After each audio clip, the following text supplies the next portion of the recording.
Hi guys, welcome back to Elysium Grove. I'm Fran, for everyone that doesn't know me. And this is Antony, a friend of mine. Today we're going to be having a little bit of more of a serious little chit chat about what a lot of people call the C word, cancer. Yep. So, a journey that we've both been on. I've been on it for the past 8 years and you've been on it for... Well, I'm just over a year now, but as well, at the same time, Fran, what I want to say is, as much as it sounds like a deep chat, it's a positive one too. Yeah. Yeah, so I want to get that right. And yeah, I'm happy to tell my story. I'm happy to help people out there and give a little bit of a positive spin on it. I'm going to come from an angle of a year and a half down the line of cancer, go back to the beginning, to the present day. So, yeah. And mine's a bit more long-winded than that. I go back 8 years, but we'll get to that in a little bit. Yeah. We'll come back to Antony. And so tell us what your symptoms were before you actually were diagnosed. So my symptoms are, so firstly, what it was with mine is lung. So the lungs, so double lung cancer. And I started off with a cough. And yeah, that was it. So started coughing. Should I tell my story? I think I might as well just go with the flow and just tell it. So there was a point where I just noticed I started coughing. It was about a year before I got diagnosed. And it was a persistent cough, just irritating. I thought, what is it? Do you know what I mean? What is it? All right. The worst thing that I did was I smoked. And I'm thinking, right, it's just down to the Smoker's smoking. cough. Smoker's cough is what it is, and with age. And Not that old, mate. I don't know, 46. Do you know what I mean? Getting there. But yeah, it's just a smoker's cough. That's what I thought of it. But then at the same time, I felt I was getting like a kind of a sixth sense is how I felt. So, you know, the more I coughed, the more I started to wonder, more I started to worry and look more into it, deep into it, right? And I'd see signs, like a lot of it would come up on my phone, on my socials, cancer this, cancer that. I'd be on the train, cancer billboard. It's everywhere. Do you know what I mean? It just felt like, why is it so much in my face? It's like it was a sign there, sign here, sign there. Yeah, I was just getting something off it, right? And anyway, and I remember one night in particular that I was in bed and I remember I woke up around 1 o'clock in the morning with this cough and it just didn't stop. And this is before I went away to Cyprus. Yeah, and it just didn't stop. And that's when, from that moment, I just thought, this ain't right. I just thought, this isn't right. Not like that. I couldn't control it. No matter what I was doing, it was just persistent. Anyway, cut long story short, went to Cyprus. I wanted to do the scans, booked to do the scans. Be honest with you, I bottled it. Yeah, bottled it as in... Did you book it out there when out you there. went? So I just felt like, you know what? I haven't got the guts to go and do this because I don't want to hear it, right? So I left it. Cut long story short, a month to the day, came back home.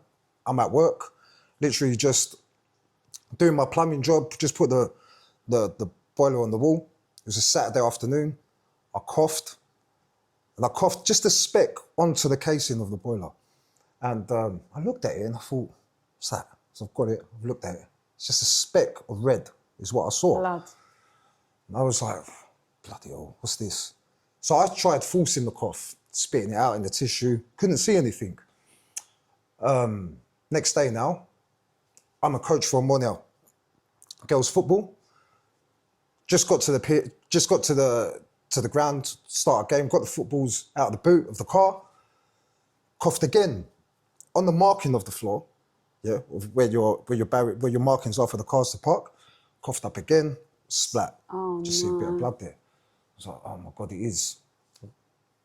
Fast forward now that evening, straight to hospital, straight to UCLH. What is it? They gave me an X-ray, couldn't see nothing, just brushed it off as bronchitis. Really? That's what they tried saying, yeah. Oh, wow. Just bronchitis, right? And it got pushed, you know, that, listen, this is not good enough, yeah? With his age, let's push it forward, get a scan done, get a CT scan, PET scan, whatever it is. And he agreed, gave me amoxicillin at the time, from what I remember, yeah? That was terrible. That just like burnt my insides, ended up being allergic to it. 2 weeks to the day, done the scan. So I've done the CT scan, which is basically Was it the CT scan? Yeah, it was the CT scan, and then it's basically an enhanced version of an X-ray. And I done that, and I'll never forget. So I lay down on the bed. They set me up with the cannula for the injection, for the dye, whatever it is. And the radiologist comes over to me. He goes, "Do you smoke?" And I went, "Yeah, I do." "How long you been smoking for?" "I'm 46. I've been smoking since I was 13. Terrible, I know. Yeah. And anyway, I don't advise it. I started off smoking as basically to show off, Yeah. be the man. As a lot of kids do. And it is. Do you get me? It's peer pressure and all that stuff. But anyway, I'll come back to that, and that's what it was. And I remember he just goes, "Since 13, yeah?" And I went, "Yeah." Anyway, after that, he's come out, and I just sensed his attitude change. Yeah. So Like he knew something. yeah. So I sensed it, and he's come out and he goes, "I'll just tell you something. Stop smoking." Yeah. Since 13. But that energy I got off him, yeah, it's like he knows something. And I went, "Can you just tell me? Look, be honest with me. I can take it. Yeah, I can take it. Just be honest with me and tell me, like, did you see what you shouldn't have seen?" And he goes, "Listen, I'm just a photographer." And I'll never forget that. Yeah, just do my job. I can't say anything. From that day is when I knew, right? So from that day I knew I've got it. Yeah. It's just where. And that was Obviously, it's in my before they lungs. actually confirmed it. Yeah, that's before I had what I'll go on to next. And what they done from that, they go, "Right, we'll be in touch in a couple of weeks with your results." I left there deflated. Yeah, and I left there, and that's the day, which I don't advise, is I've got on these phones, Started Googling. Google, It's the worst thing. Google, you're dead. Do you know what I mean? That's It always gives you the worst case scenario. worst case scenario, and that's what freaked me out. And that, that's the worst I've been mentally, yeah, up until being diagnosed.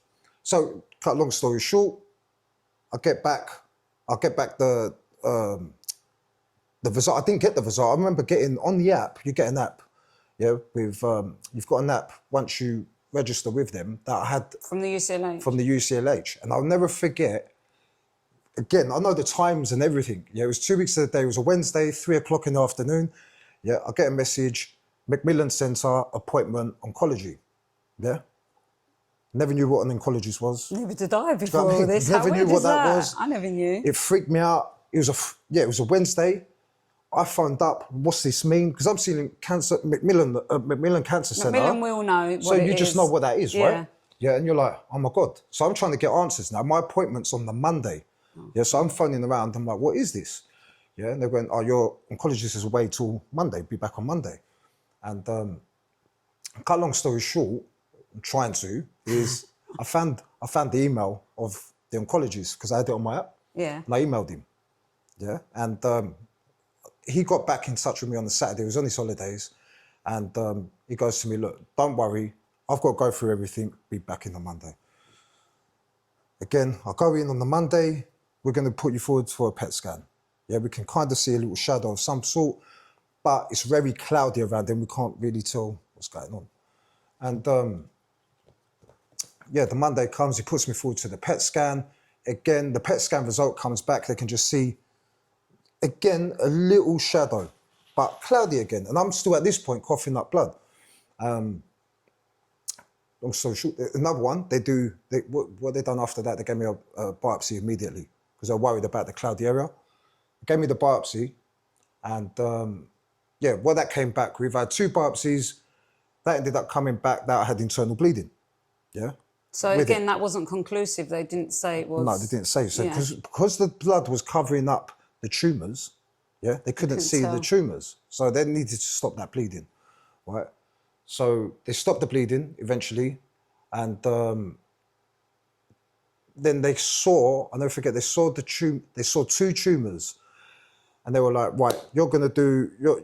I remember I got called in, I got diagnosed. I'm gonna fast forward now. I got diagnosed. It was around Christmas, yeah, Christmas time. I remember this is when I kind of met you guys, Yeah. yeah, here at Elysium Grove, and I remember I got called in. And they said, "Right, here's the 2 tumours." And I remember how you see a tumour is you see your lungs from above, right?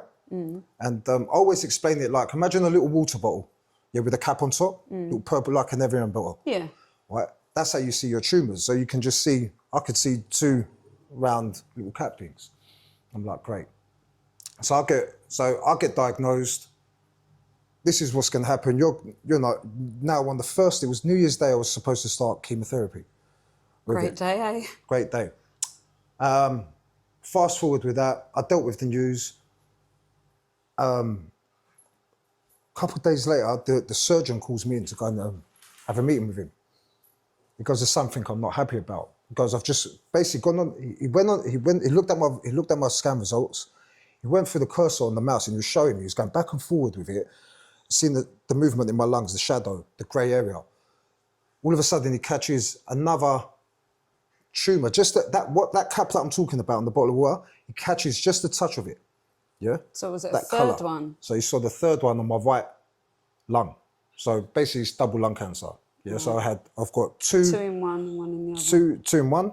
Yeah. Not one, two, three. Sorry. So 2 on the nodules, 1 on the upper lobe, and then 1 on the upper lobe on this side. And it goes, right, that's where your bleeding is. Yeah, surrounded. We couldn't see it. Now it's emergency surgery. So they had to cancel chemo. Cancel the chemo, cancel someone else whose surgery was supposed to take place. And I remember it was around a 70-year-old man that was supposed to have the surgery done. I felt guilty on that. And I was like, no, you're not doing the surgery on the person. And you know what?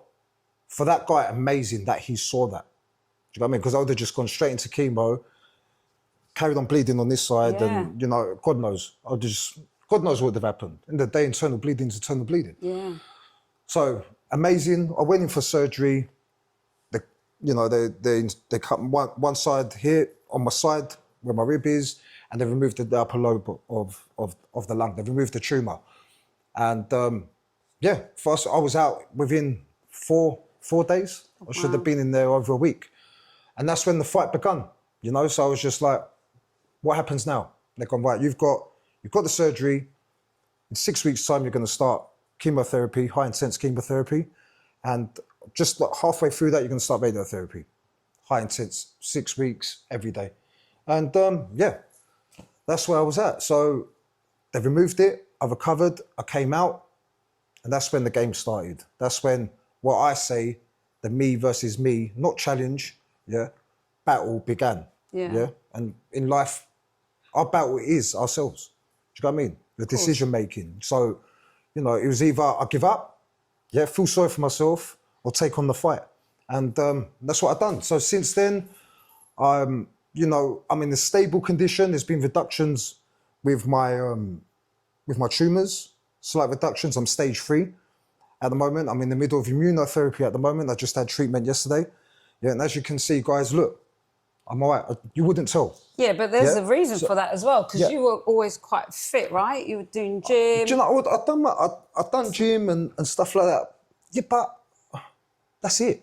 That's all I've done. I've done gym and I kind of ate okay. Do you know what I mean? But then after you cleaned yourself up. I cleaned myself up. And do you know what? And then this is where, it's important in life to surround yourself by good people, and I find yourself, what we're talking about here at Elysium Grove, is the people behind Elysium Grove. On a personal level, what I found is, I remember it was Christmas Eve, and I came here, and we were talking about nutrition, and the advice I've got, I haven't forgotten. Do you know what I mean? Because I walked away from here when it came to nutrition, and I grabbed that, and I held it, and that's when I put my head down. Half the stuff that I know today, a year ago, I didn't have a clue. I didn't have a clue how good greens are for you, how bad pork can be for you, or anything. You take certain things for granted. And don't get me wrong, I have my moments where I go against my nutrition plan, but I believe in if your mind's good as well at the same time, everything else will follow. So, having the dip now and then, it's not a problem. Do you know what I mean? It's mindset really is key. important. Do you know what I mean? Yeah. And then you've got to look after the engine, and that's how I see it. So, what I'm trying to say is, what I've done is I've used the path where I do my treatments with the NHS, but at the same time, I think and I believe nutrition and mental state of mind is key to it. Oh, massive. Yeah, and that's the day I stopped. I want to go back to when I said I used to go on the phone and read up on everything. Worst thing I've done. Absolutely the worst thing. That's when my mindset was at its lowest. I couldn't sleep and I couldn't do it. Because it's going on in your mind constantly. Yeah, that's all I'm seeing. It's over. It's over. And, you know, like when I spoke with yourselves and certain people, and good people around me, people that care, that's where the fight began. And I was just like, no. And don't read anything from now on. The fight begins now. It's in you. Get rid of it. Yeah? Stabilize it. Do something. Prolong your life. Yeah? And that's where I am today. So what I'm doing, I'm kind of telling my story out there because I genuinely want to help people. That's all I want out of it. Yeah. Because there's some of us that can speak about it and there's some of us that can't. And do you know what? If there's one thing I'm blessed with is I'm a talker. You talk a lot. Yeah, as you can tell, I've gone on. And listen, I've noticed that I'm helping people out there, people asking me questions, and I'm coming back with answers, and they're coming back with me saying, thank you, so I feel better. It's just being honest, just be real with it. And look, I was told I was going to lose my hair. Didn't happen. No. Yeah, I was told stay in bed. Yeah, don't come out. Didn't happen. Yeah, and I just took on the fight. And that's where I am today, you know, so... You know yourself better than anyone. Yeah. And in a mad way, friend, I remember we had this chat when we was at football with the girls at Ammonia. This is how deep it runs, right? It becomes part of your life, right? Cancer. Yeah. And it's, do you know what? In a weird way, as scary as it is, there's a comfort inside to it, if this makes sense. Like, I remember saying to you, when I stopped, one moment I found difficult is when I stopped radiotherapy, right? And when I stopped doing it, I felt a void kind of thing in my life. You felt like you weren't doing something. I wasn't doing something, yeah. You know? And I found at that point I struggled. I was like, what do I do now? You know?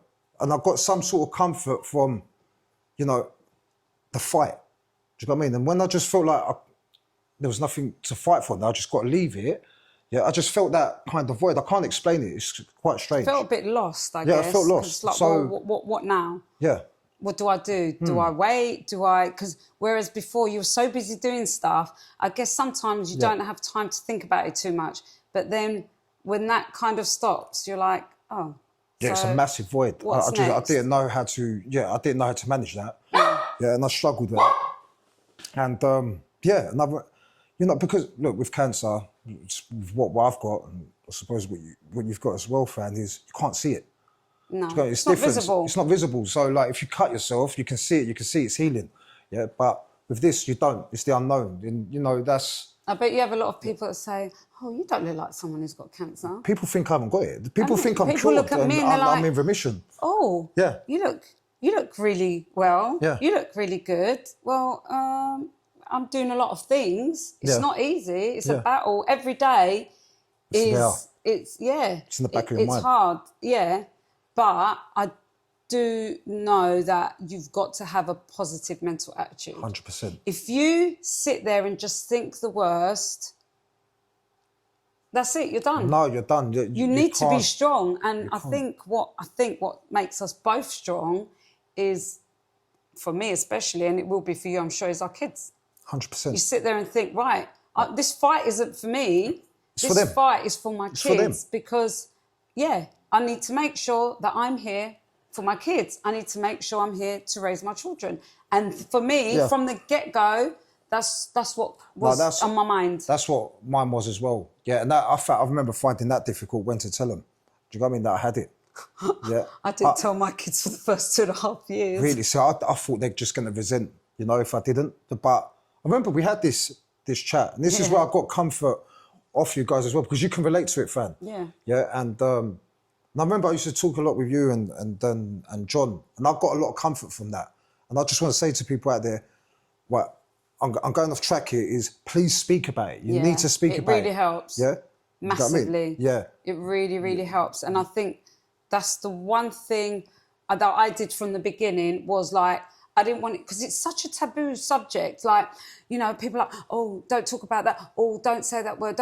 But it's life. It's life. From the beginning, I remember saying to John, I remember saying to my family, I don't want it to be a taboo. I don't want it to be something hushed, especially in the Greek community. Like, people don't want to talk about it. I said from the get-go, that's not going to happen. It is what it is. It's not going to change. It's here. and we just have to deal with it. You just got to deal with it. And get on with it. I'm not going to have people sneaking around saying, oh, I don't want to talk about it. No, be open. No, feel free. Talk, ask me questions. You know, otherwise, if you don't, I think it's worse because you bottle it up inside of you. And I think it actually makes you worse physically and mentally. And I think, again, for me, what made me stronger was speaking about it from the get-go. 100%. I remember someone saying to me at the beginning, don't you feel angry that it happened to you? And I'm like, why would I be angry? No. I was so calm about it, especially first time around. But what? I'm no different to anybody else. I'm a human being like everyone else. Yeah. Why should it be that person and not me? I mean, what makes me any more different or any more special? Yeah. You know? Yeah. And I mean, and that was the first time, because my diagnosis was first time round. Again, I found mine by accident. How did you? It was just really weird. And again, this is another thing that's really important that women should do, is you should check yourself. Yes. You should check yourself. Absolutely. I never did, right? And it was I remember this day, like you said, I remember things so clearly. I remember this day, I was in my bedroom. John was faffing around, getting ready. He was going on a job to do whatever he was doing at the time. I think he was doing drones. And for some unknown reason, and that's why I know that someone was looking out for me up there. And I know some people aren't this and that, but I know that the one thing I've always had is my faith. And I know that's really helped me get through it all. 100%. I stood in front of that mirror and I don't know why I did it, but I decided to check my breast. Really random thing, never done it before in my life. And I thought, oh, what's that? And I felt something. I thought, right, I'm not going to say anything to John. He's going to go out for a job. I don't want him thinking about it. I had an appointment that day at the doctor's because I've had fibromyalgia since I was 20. You know, it was getting quite bad. I thought, let me see if they thought of anything new from the antidepressants they wanted to give me however many years ago. So I went to the doctor's that day, spoke about whatever else, and then I said to her, oh, you know, I found something. Can you check me? Yeah. Bearing in mind, I've walked in, my children were 6 and 7 at the time. They were sitting on the chair, oblivious. They were really young. She checked me. She was like, oh, yes, I do feel it, but I'm not overly concerned because it's mobile. And I thought, what does that mean? It's mad. The way it's this big, right? Yeah. That's big, right? 100%. So she's didn't think to send me for further checks. She said, oh, we'll check again in a couple of... So blasé about it. Like, I don't know. Me, like, it's just bronchitis. I don't know who made her God to make that decision of who she should refer or not. Anyway, went home. What she told me, I started to Google. Again, like you said, you shouldn't Google, but I Googled it. And it didn't sound anything, whatever, but just something did not sit right with me. I just felt it. And John was like, right, you've got private healthcare. What are you waiting for? Anyway, I got online. I found the One Stop Breast Clinic at the King's Oak. They had a clinic every Saturday morning. So this was on the Tuesday, I booked the appointment for Saturday. I didn't think too much of it. I thought, I'm going to go get checked, whatever.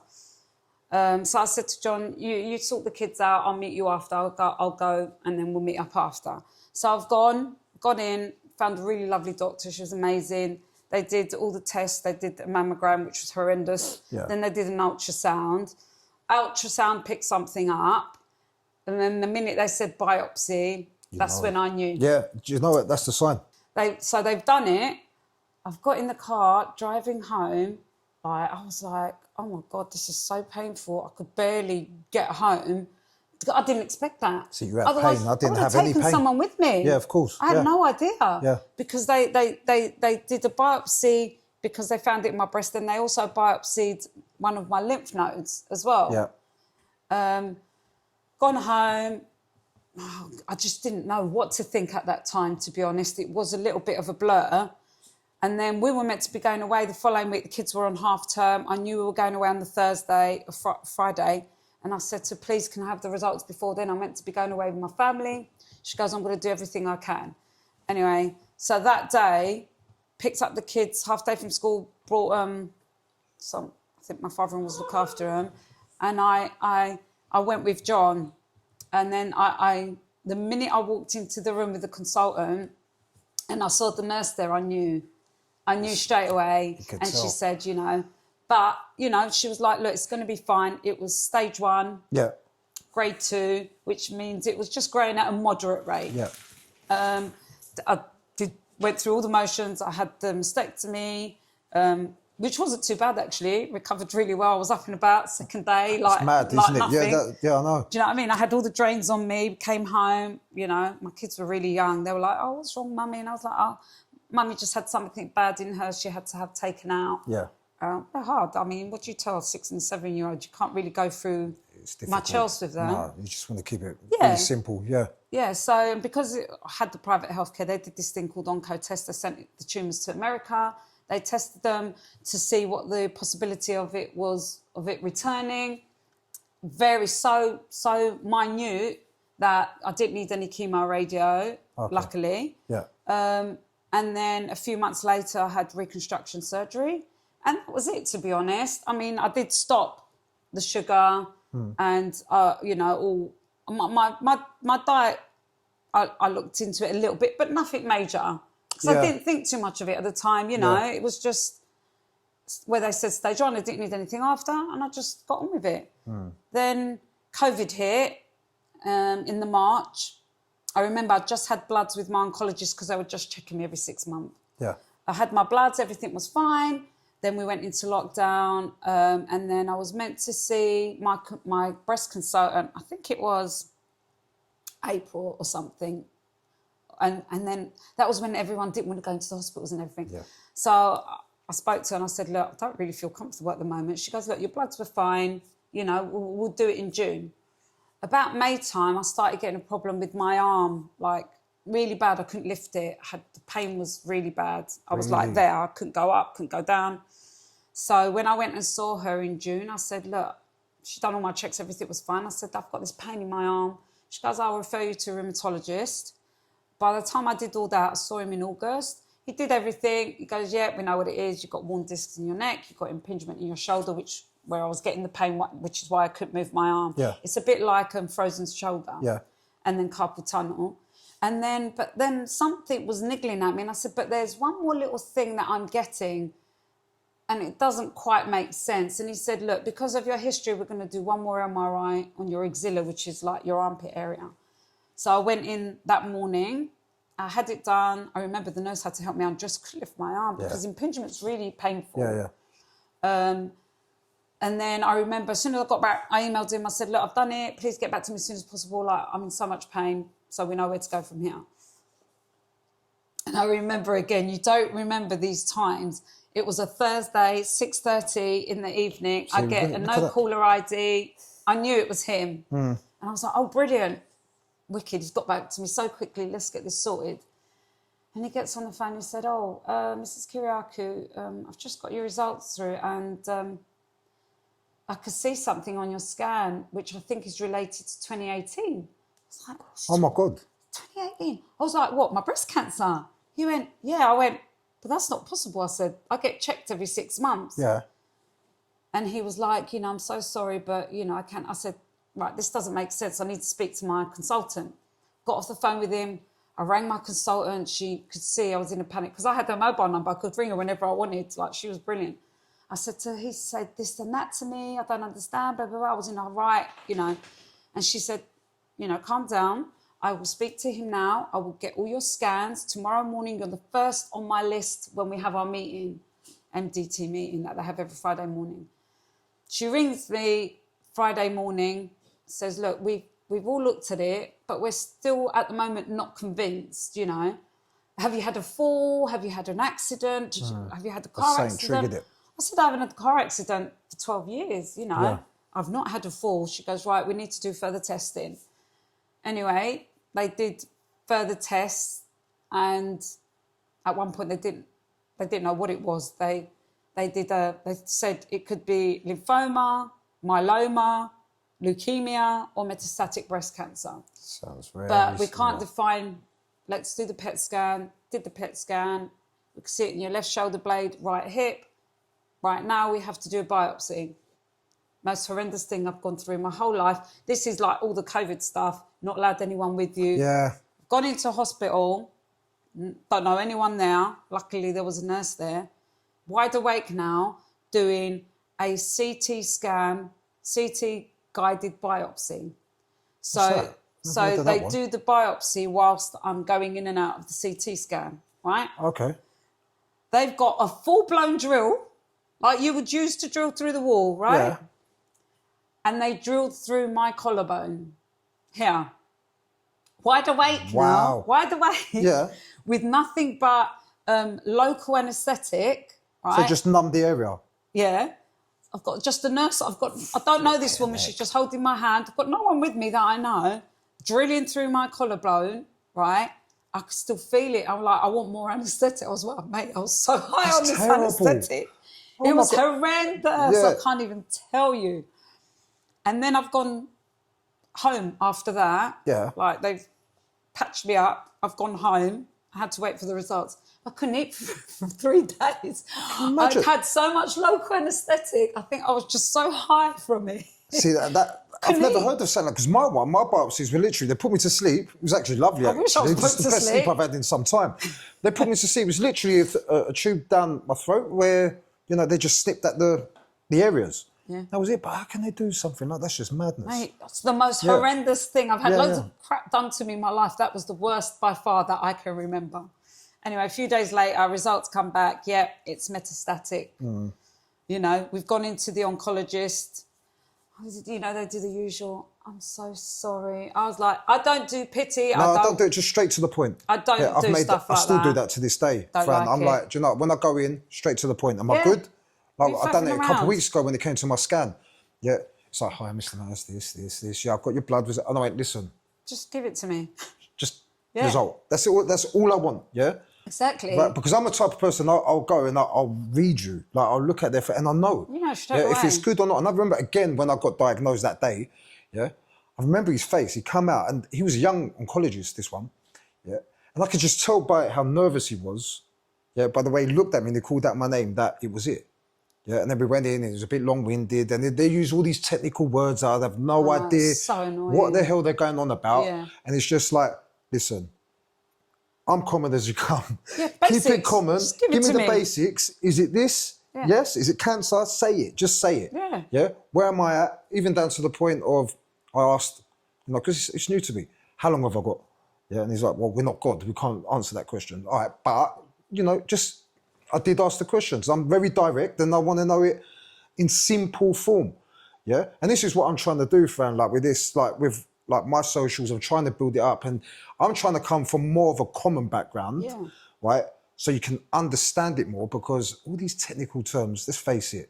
Why yeah? do they use them? It's We're gibberish. not doctors. I We don't get it. Yeah, I don't get it. Just say it how it is. Yeah, Just I don't lay get it there, And this is where, so to cut in, this is where I've taken it. This is where it's important to, talk to people. And along that way, you find the right people where, like yourselves, you and yourself, Fran and John, where for me, like I go back to what I said earlier, yeah, what I caught off you guys is how key nutrition is. And I really want to get into that. And the nutrition side of it, which I'm really pushing, yeah, is, guys, we know our body, right? Do you get what I mean? This is our engine. Yeah, it's like your car. Yeah, if you're putting diesel in an unleaded car, right? It's going to conk out, isn't it? Conk, it's gone. Yeah, it's finished, kaput. Right? Same with what we put in ourselves, right? Exactly. Listen, we're going to have treats. We're going to, But you are what you it's eat. temptation. Yeah. It's a killer. But you are what you eat. And what I can't preach enough, the best I felt, what I followed, well, you got your diets, you got your alkalines, yeah, which is amazing, but that is tough. I've tried it, it's tough. Right? Sugar. No sugar, zero sugar. But what I do, is my keto diet. Keto's good. Keto's fantastic. Your high fats, low carbs, yeah? Very difficult to eliminate the carbs, yeah? Yeah. Very completely. It is difficult because I've done that as well. Yeah? It is hard. But with intermittent fast, then what I do when I say my intermittent fast is an 18-hour fast. Yeah, what I do. And easy, miss out breakfast. First thing, and I eat between 1 and 8 o'clock. Yeah. And I eat, like I said, high fats, low carbs. Yeah. Yeah. And my water in the morning with my salts. I keep preaching about Himalayan salt. Yeah. And these are the things that I got off yourself, Celtic and John, and Celtic salt. I didn't know. Yeah. But once I'd done it and I got into that mode, that fighter mode of, and follow this, yeah, because you've read up on it and see how you feel. I feel amazing. I mean, I haven't had, like, look, don't get me wrong, I've had my dip, like I said.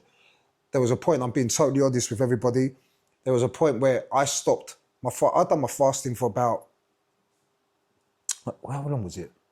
I've done it from January last year to, it was around August time, where I was strict with it. You're good. Yeah, I was strict. But what I didn't like about it, the only thing I didn't like, I went into ketosis.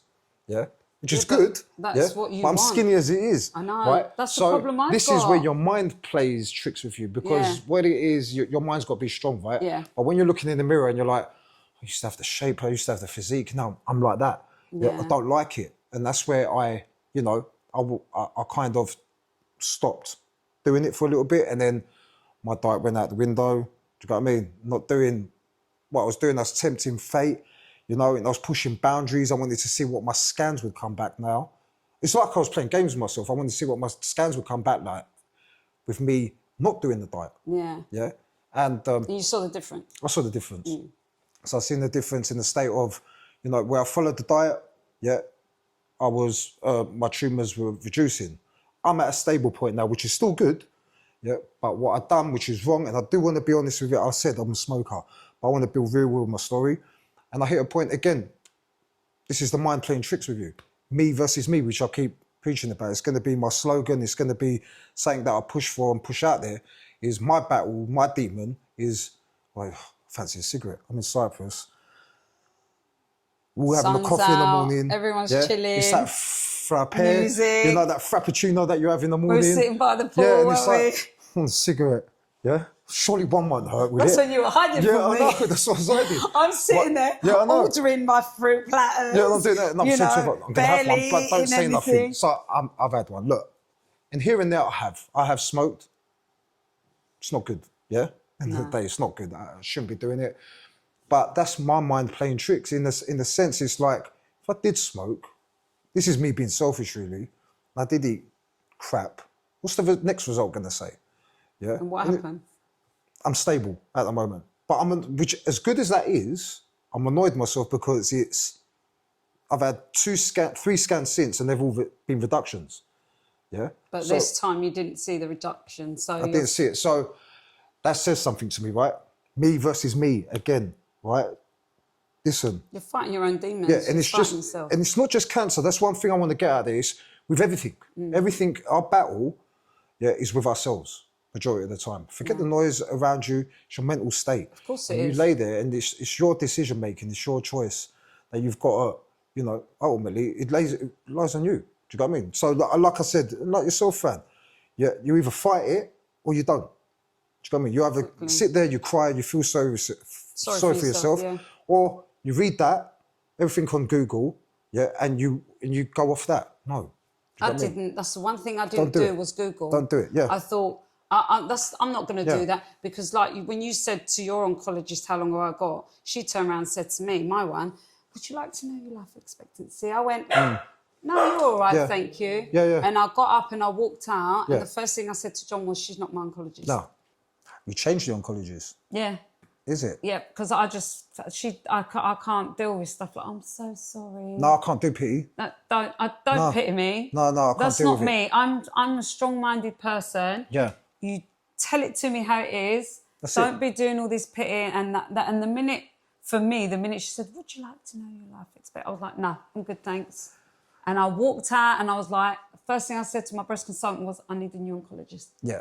But then You got that right. yeah, we started doing research. John spoke to his sister in Australia. She was talking to doctors out there.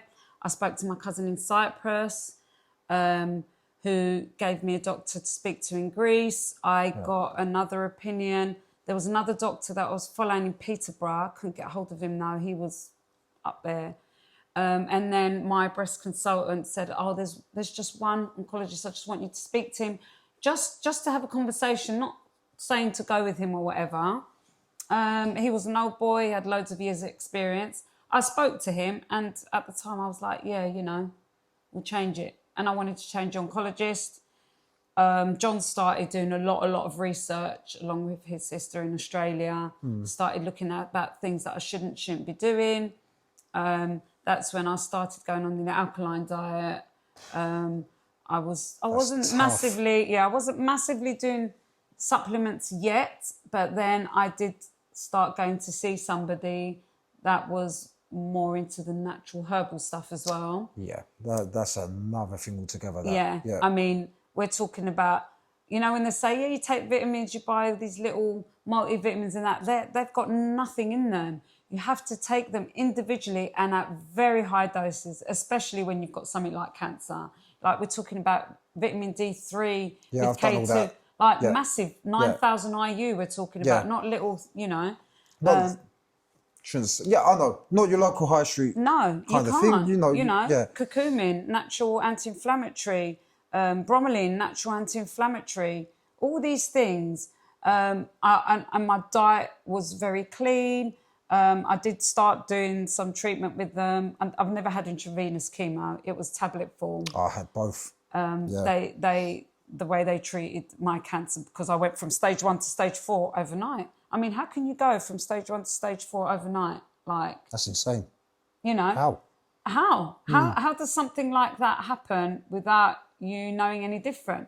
I mean, we've done a lot of research since then, and things that I read and what I've learned. You know, you could see when you're reading some stuff online, like say Insta, whatever, picks up the algorithm, so you start picking up more and more things. Look, you know, with how do I explain it? When you say certain words or certain things that you're looking into, the algorithm picks up. It brings up even more on your feed. Exactly. So going back to where we were talking about the diet, Fran, that's where it's key. Yeah, because all these things for me, like a lot of stuff that I talk about that I'm putting on my socials is, like yesterday I've done one with sea bass. Yeah, I've done one with bone marrow. Yeah, what we eat. These are good nutrients. Yeah. Yeah. Anti-inflammatory. So do you got me? Inflammation reduces it, and antioxidants helps you. You get your vitamins, your B's, your C's, your D's from this stuff. This is good. This is what, you know, reduces the risk of cancer. Take them. Like me, what I'm trying to say is, I'm talking in kind of riddles here, is I do that and I do my treatment. I do the nutrition side of it, right for you. and I do my treatment. I think I'm living proof, in the fact that you look at me, okay, yourself, like I haven't got it. People wouldn't know if I didn't put it out there. Yeah, and I feel good for me. I wanted to go back to the, you know, what was I talking about before, about the diet side of it? Again, about the diet side is when I was doing when I went into ketosis and my intermittent fast, I wanted to say I didn't get a headache for a good year. Yeah, you were eating good, because I was eating good. Yeah, I felt fresh. My skin was good. Yeah. Makes a big Like, difference. I suffer from psoriasis anyway. It's a Mediterranean thing. Do you know what I mean? It's one of those things, like you can see here, I get a bit of redness on my forehead and whatnot. Yeah. Other than that, it's the best I've felt following this plan. And I can only say it's helped my reduction in my tumours, as well as the treatments that I'm doing. And I can't preach it enough. And that's what, there's nothing wrong with what I'm saying here. Nutrition is good. But everyone wholesome knows it is good food. for everything. Yeah. So we're not just talking about cancer. No. We're talking about your heart. We're talking Everything. about diabetes. We're talking Bones, about everything. Your skin. bones. Yeah. It's like I got a lot of response in regards to bone marrow, right? Yeah. Contains collagen. Is it collagen? Collagen, right? naturally. Yeah. Naturally. Great for your skin. Yeah. You know, so these things are great. Like sea bass yesterday, it's a deep ocean. We're going on to foods now. I'm hungry. Yeah. Sea bass, deep ocean, cold water fish, white fish that doesn't feed. It's common sense of plastics. Shallow waters, fish in shallow waters, they feed off plastics. It's there. Do you know what I mean? Idiots out there throw whatever they do into the rivers, into the seas out there. These small fish feed on it. Deep ocean fish. I wish I liked fish. Love fish. I used to hate liked it. fish. I used to hate fish. I'm not Do a you know what I mean? fan, But unfortunately. But it's so good for you. I know it is. But again, and Part of the keto. talking about diet as well, I've learned a lot of things about Massively bad diet. parasites. Yeah. Parasites is massive. Like with a lot of things. And I mean, I don't eat sushi, thank God. Don't eat sushi, and I've seen some really scary videos of sushi and parasites. Pork. I mean, I don't eat pork at all now. Some salmon, unfortunately. Yeah. It's not white fish. Yeah.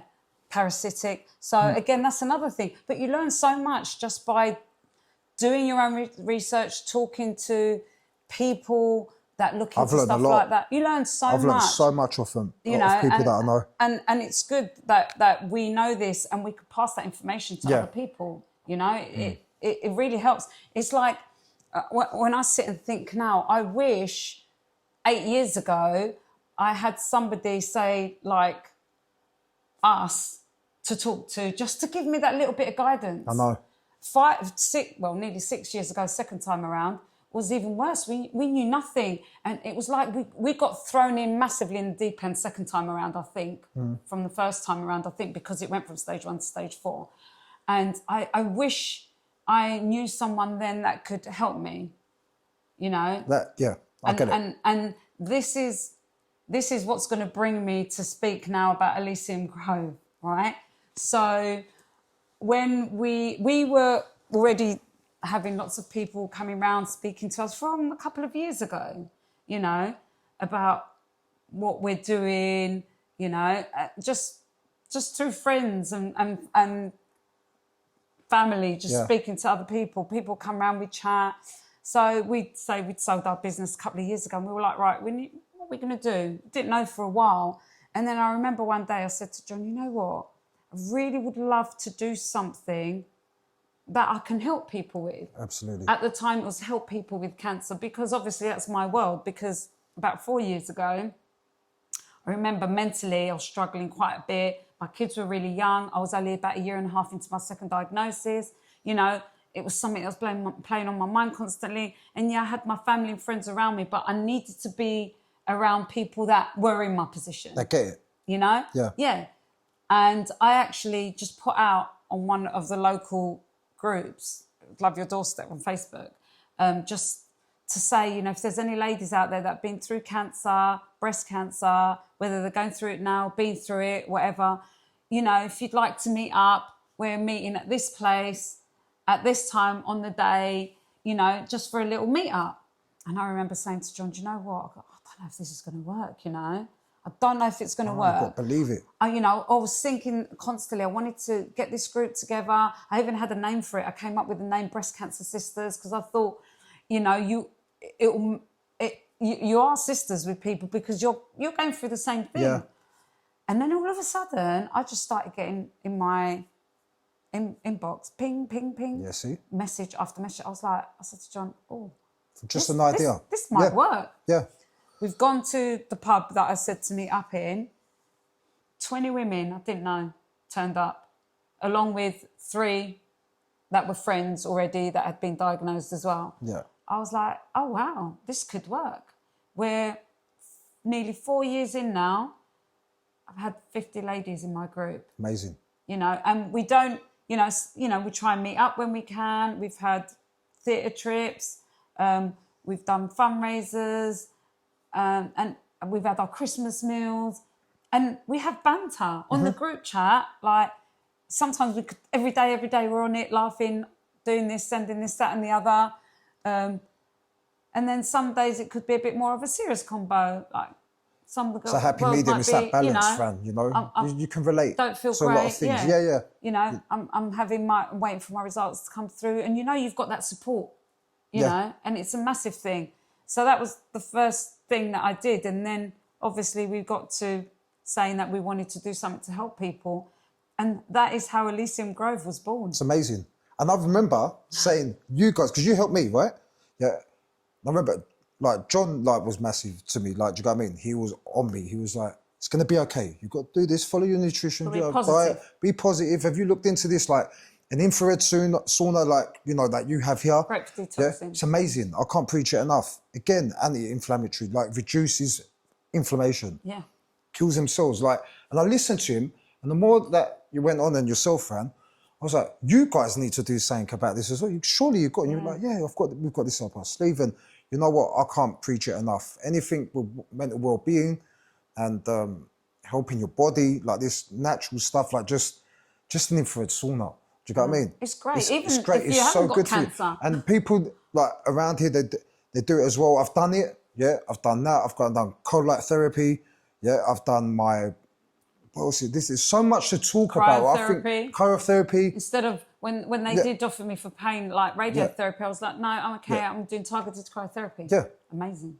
Done all that. And I've done that during like treatments. And I used to find like even my vitamin, through intravenous, my vitamin C, yeah, infusions. and my infusions, my vitamin D, and all that, all helped. Yeah, they all played its part. Boost your body. It boosts your body, boosts your immune. We all lack something. We all lack something. And that's why, do you know what I mean? What you guys are doing here is amazing. Yeah, and I just want to push it out there even more for you guys because you feel it as soon as you come here, you can feel the well-being without even doing anything yet. So imagine like what's out there. And I'm living proof, I'm walking proof. I've done certain things, you know, and I feel good from it. Yeah. Do you know what I mean? So I would say, what I want to say to everyone is don't be scared. No. Yeah, if you do, God forbid, get diagnosed, you're not on your own. No. There is people to talk to. We're here. It's so easy to reach out to people through here. There's a lot of people that I get on my socials. I ain't got a lot of following, to be honest with you, whatsoever. Yeah, but the engagement and the reach is out there. And, you know, people do message me privately telling me, look, I've got this and I've got that. What do you think of me taking this product? Or, do you know what I mean, following this diet? And, you know, they get, again, like I said at the beginning of the video, there's some sort of comfort in it. Yeah, and they get comfort from speaking to someone who can relate, done that, and is more on a common background, you know? Yeah, and, you know, I just want to go one more time back to nutrition. Yeah, and I found out this very recently. Yeah, even the NHS now, but the medics now in medic school, from what I hear, is introducing nutrition right into education now. Yeah. It has to be. Right, so that says something. Do you know what I mean? So that says something, and that gets my hairs up when I just say it. And it's been a long time coming, though, right? It's been a long time coming. That should be first and foremost when you do go and see a consultant. The first thing they should say to you is diet. Diet, right? Cut the sugar. Cut all the Before crap. You carry on, Fran, with the sugar, you got to think. So when you ask, what are you injecting into me? Because I've asked that question. Yeah. Right, it's glucose. It's glorified. They glorify it. Yeah, glucose, they glorify it with this other term, but a PET scan is glucose. So, you know, that activates the cancer. Okay, and it's fat. Some people might not like that comment. We asked my oncologist. Yeah, we said so. So you know, we said to him, so with the PET scan, you know, the radioactive glucose is sugar, right? It's sugar, and it feeds the cancer. In theory, yes.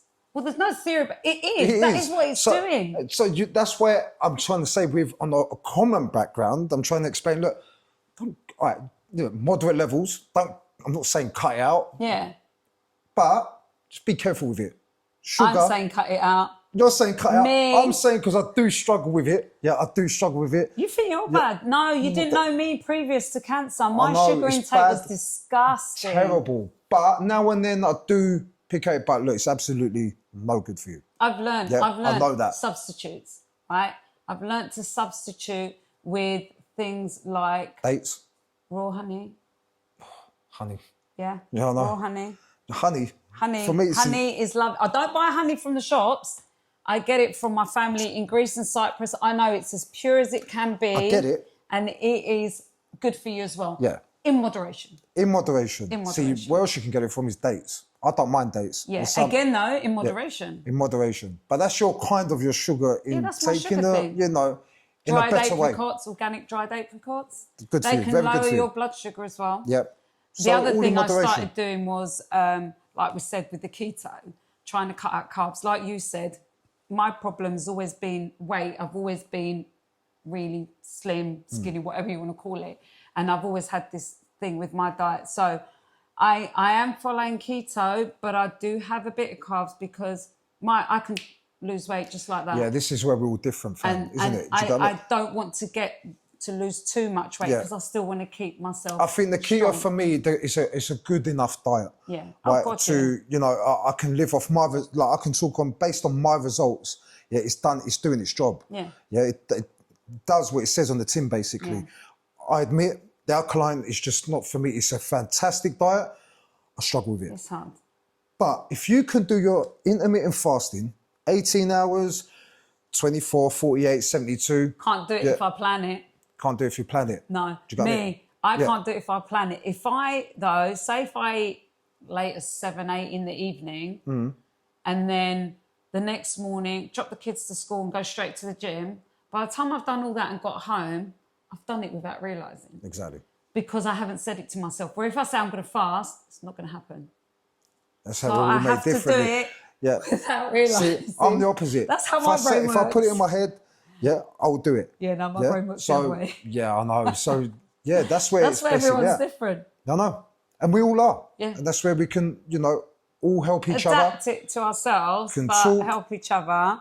Just talk to each other. And that's how that's basically it. Like, there's a lot more that we can talk about, and hopefully we do one of these again. Like, I've enjoyed it. Yeah, And but the only other thing as well that I do want to add is, again, at Elysium Grove, we've brought in an integrative psychotherapist and a person-centered therapist, and it really does help to talk.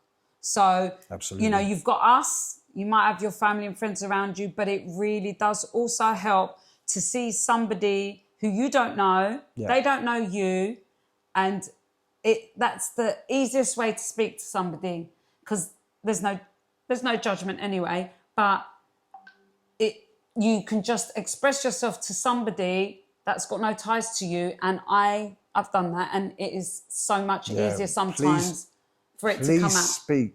Yeah, please speak. Don't hold it in. Don't hold it in. Even us. Don't be afraid to ask us how we are. Loads of times.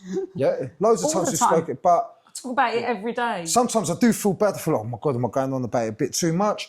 But you know what? It doesn't matter. It helps me. Yeah, it can help you. It can help others. And I find, like you guys, like me with my socials, it's just an idea. Like I said, it's nothing big at the moment. Yeah, and I hope it is big. I don't care what I get out of it. All I care is about how much I can help people. And how much we can educate people. And like it came up with an idea, and it's getting out there. And same with this place at Elysium Grove, came with an idea. Yeah. Just one day. Yeah. And you've created something special where you're going to help people. Yeah. I want people for a long time relaxed. To come, and come here and feel relaxed. I feel relaxed. Have some treatments. There's something special about it, and I would say please look more into it. Come down here and even if it's just for a chat. Just a chat. I'm here every day. Even if you don't, you just want to have a chat. Yeah. I don't need to know. But you want to come for it. Just come here for a chat. Get it off your chest. It is the best thing that you can do. Don't be scared. Don't be scared. It's easy to say, yeah. We're here. It's easy to say that. Don't be. It is. But believe me, once you got to get past that. You got to get past it. And same with anything. Don't be scared of anything. Like it is what it is. That good old fashioned saying, it is what it is. You can't change it. Right. You just got to deal with it. You can't change it. You deal with it. Take it on. And you live with it. Yeah. I know so many people that live with cancer. I know. People as well. I've read so much as well. People that live with stage 4 cancer for 20 odd years. I know. I know people that have been told they haven't had long, flipped it like that. Exactly. Gone. Yeah. Doctors don't ask what they did though. No. But it doesn't matter as long as you know. Yeah. It's fine. Yeah. So that's it. And just talk. Like we said, I'm going back to it again. And do you know what I find? Do you know what I find also before I finish, Fran? Yeah? Talking to this camera, is another kind of therapy as well. Of course it is. Yeah? So don't be afraid to do it. I've said to a couple of people, and they think I'm stupid. Yeah? If you are sitting there and you're in your thoughts, yeah, talk to yourself. There's nothing wrong with that. Yeah? Talk to yourself as in what you're going through. Yeah. Pick up this camera, talk to it. Yeah? Even in your mind. Even in your mind. Talk out loud in your mind. Just get it out. Don't keep it in. Yeah, it's the worst thing. This strong. When this is strong, the body becomes stronger. Yeah. And that's basically it. And I just want to thank you guys. Okay, and wish you all the luck with Elysium Grove. Real talk. And real talk. I mean, whoever wants to follow me, I don't even know my own page. It's Andoni, so it's ANDONI. 1505 on Instagram, and on TikTok I'll share it. It's Antony Matas. I'm gonna have a quick look. Just have a look. If you do want to have a look, I've got various videos out there. I follow him. It's Andoni 1505 again. So if you can give it a little push. And he follows me. We're Elysium Grove. That's it. On TikTok, I'm Elysium Grove. on Yeah. Instagram, Elysium Grove, and I think I'm Francesca K1975. Yeah, there we go. Follow that. Me versus me continues, guys. Thanks for Peace. tuning in. Thank Speak you. to you soon. See you later. Bye. Bye.